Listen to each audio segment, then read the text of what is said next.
Assalamualaikum warahmatullahi wabarakatuh. Waalaikumsalam warahmatullahi wabarakatuh.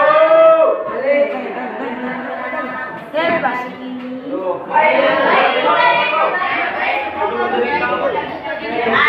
Baik ya. Baik masih bersemangat apa baik sudah lurah?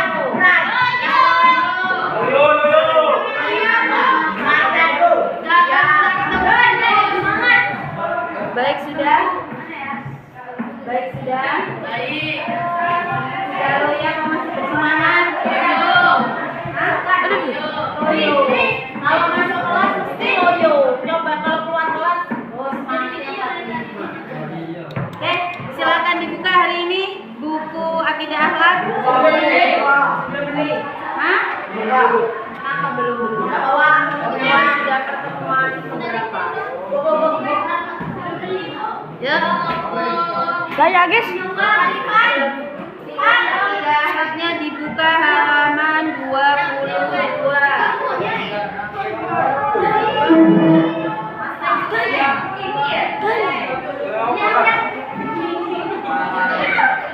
Kemarin Bu Eka sudah mengambil nilai Melet.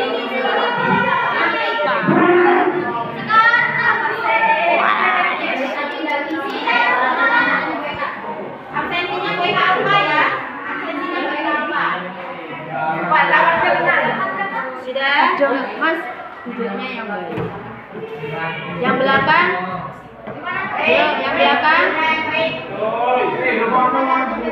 Duduknya yang. Kalau hari ini masih belum siap untuk pembelajaran, silakan keluar kelas. Bu Eka ini memberikan yang keluar.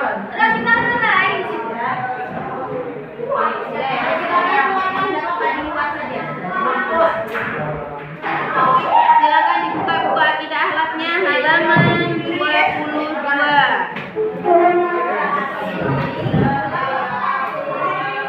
Lagi ada tugas kelompok ya. Halaman 22. Jam kosnya gimana? Jam kos. Mas, tunggu dulu Mas. Kita pilih video tugas.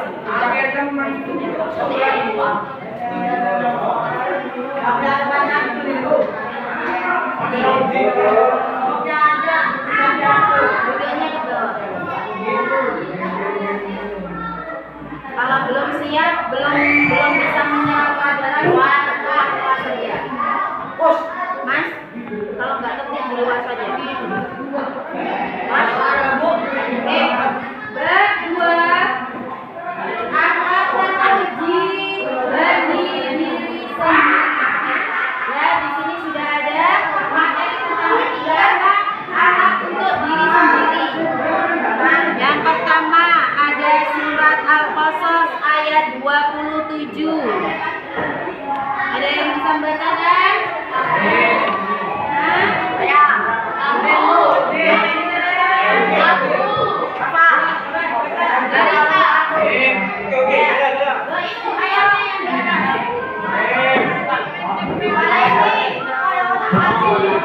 Ayatnya yang di atas.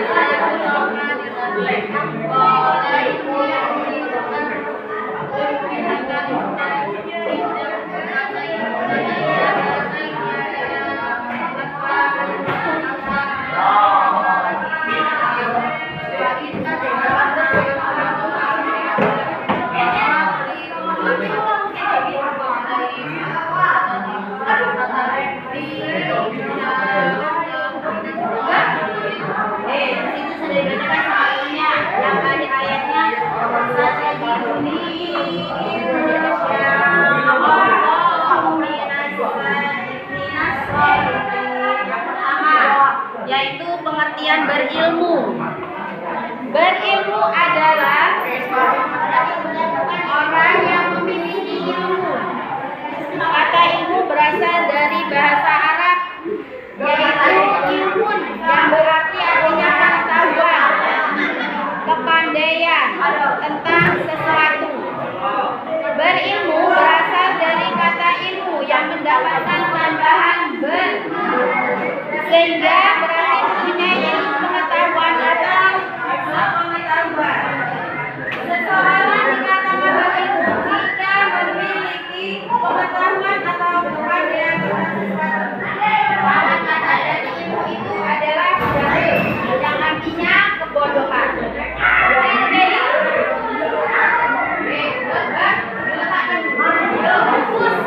Jadi berilmu itu wajib loh kalian miliki di usia kalian. Berilmu itu juga wajib dilaksanakan, bisa dicatat. Karena kenapa? Apapun yang kalian kerjakan itu harus berdasarkan dan memiliki ilmu. Jika kalian melakukan sesuatu yang berilmu, sama saja apa yang kalian lakukan itu akan sia-sia. Ya. Jadi apa yang kita lakukan harus berdasarkan ilmu. Terus setiap orang yang berilmu memiliki keutamaan. Yang mana kalau nggak siap silakan keluar kelas. Ya. Mereka siap menggunakan itu.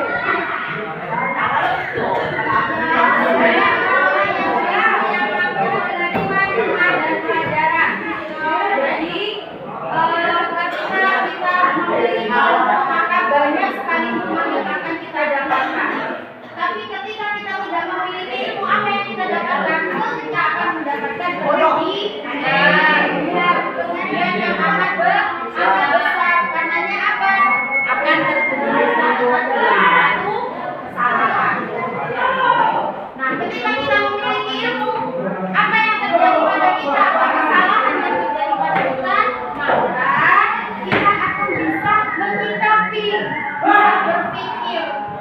Ya, karena kita memiliki ilmu, memiliki dasar untuk membentuk diri kita. Akan diri masing-masing. Jadi sebelum kalian itu melakukan yang lain, perbaiki akhlak pada diri kalian. Ya. Jadi perbaiki akhlak pada diri kalian. Selanjutnya yang kedua pentingnya ilmu. Tadi sudah disampaikan segala sesuatu membutuhkan ilmu. Hingga dikatakan ilmu adalah kunci kesuksesan. Orang jika dari sekarang kalian tidak bersungguh-sungguh untuk mencari ilmu, maka kesuksesan itu akan kalian sulit diraih. Ya. Karena ilmunya tidak hanya lakukan dengan sungguh-sungguh. Begitu ya. Selanjutnya, orang yang tidak memiliki ilmu dalam melakukan sesuatu akan terjatuh dan tersesat karena tidak memiliki pedoman dalam setiap tujuan. Ini yang disampaikan. Dan di sini ada yang manusia semakin terjaga dari hal-hal yang merugikan kehidupan di dunia dan di akhirat. Ada sabdanya Rasulullah. Jadi kalau sudah Rasulullah bersabda, maka itu sudah ketentuan yang harus kalian kerjakan. Harus kalian lakukan. Yang pertama, wajib alimi alal mujtahid mi'atun balaghin ma baina darajani khamsumi'ati sanatin hudul farasil mutaqid yaitu diriwayatkan oleh siapa?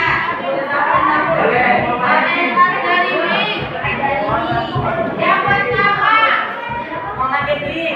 yang artinya keutamaan seorang yang berjanji dibandingkan dengan seorang mujtahid atau ahli ibadah sebanyak 100 derajat. Oke, sekarang bayangkan orang-orang ahli ibadah ketika tidak berilmu, dia awalnya orang yang berilmu atau orang yang mencari ilmu dekat dengan jalan Allah.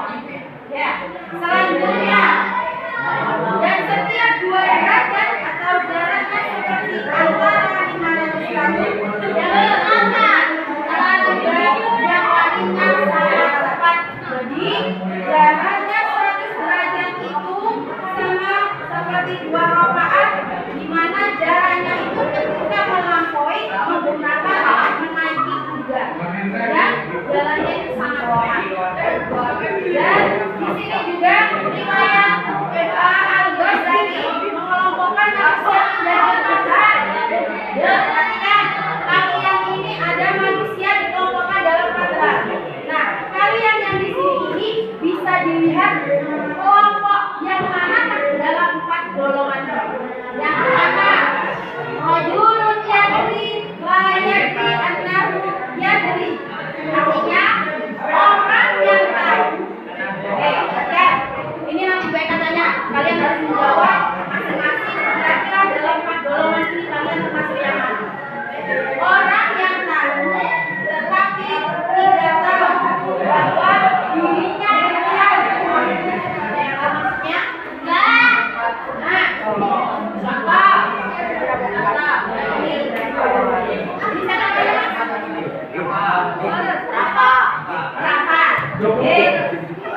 Rajulun yadri la yadri annahu yadri. Orang yang tahu bahwa tahu dirinya mengetahui. Contoh, ini tahu bahwasanya sholat 5 waktu itu wajib dilaksanakan. Dan apa? Ya, dia tahu. Dia tahu kalau sholat itu wajib dilaksanakan. Tetapi dia pura-pura tidak mengetahui bahwasanya sholat 5 waktu itu wajib dilaksanakan. Jadi dia tahu pura-pura tidak tahu. Yang kedua ada rajulun yadri wa yadri annahu yadri. Orang yang tahu bahwa dirinya seperti mereka pandai dan dapat memanfaatkan ilmu untuk kepentingan agama dan kemanusiaan. Jadi orang itu yang kedua tahu dirinya memiliki ilmu. Yang mana ilmunya dia manfaatkan. Dia beritahu kepada dia orang dengan banyak. Ada yang bertanya, ini jawaban nomor 2 kira-kira bisa enggak? Kira-kira bersama enggak? Sudah. Caranya kemudian tahu jawabannya, tapi memberikan cara menjawabnya. Semua memiliki ilmu, tapi dia memberikan ilmunya, memanfaatkan ilmunya untuk memberikan kepada temannya yang tidak mengetahui. Golongan yang ketiga, mereka tanya satu-satu. Rajulun la yadri annahu la yadri. Artinya orang yang tidak tahu dan tidak tahu bahwa dirinya tidak tahu. Maksudnya kalau dia melihat itu silakan keluar kelas. Satu teman mengganggu yang lain, paginya ke bawah. Bukan dulu yang makan gile.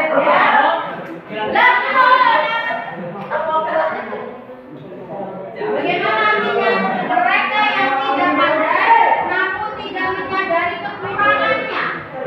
Orang yang demikian ini sulit diarahkan karena merasa dirinya mampu dan benar-benar. Golongan yang ketiga sudah tidak tahu. Dikasih tahu tidak mau, dikasih tahu satu menit. Ya, golongan yang ketiga itu befatal. Befatal karena dia sudah tidak mengerti, dikasih tahu tidak mau, diarahkan tidak mau. Golongan manusia yang ketiga. Yang keempat, yang terakhir, rajulun la yadri wa yadri annahu la yadri. Yang keempat, orang yang tidak tahu dan tahu bahwa dirinya tidak tahu. Mereka tidak pandai, tetapi menyadari kekurangannya. Ya, yang nomor 4, golongan nomor 4, dia itu mengerti, dia itu tidak tahu bahwa dirinya tidak memiliki ilmu, atau dia itu tidak mengerti. Tapi dia itu menyadari bahwasanya dari ketidaktahuan saya bisa belajar. Ya, dari ketidaktahuan saya, kekurangan saya, bahwasanya saya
Ivan dan J. nantinya itu akan juga mengangkat pembelajaran banyak kepada kita. Itu yang nantinya akan memberikan tingkah laku yang kurang baik dari siswa-siswi ATS Animo. Bagaimana melakukannya teori? Nah itu yang dari pertanyaan saya.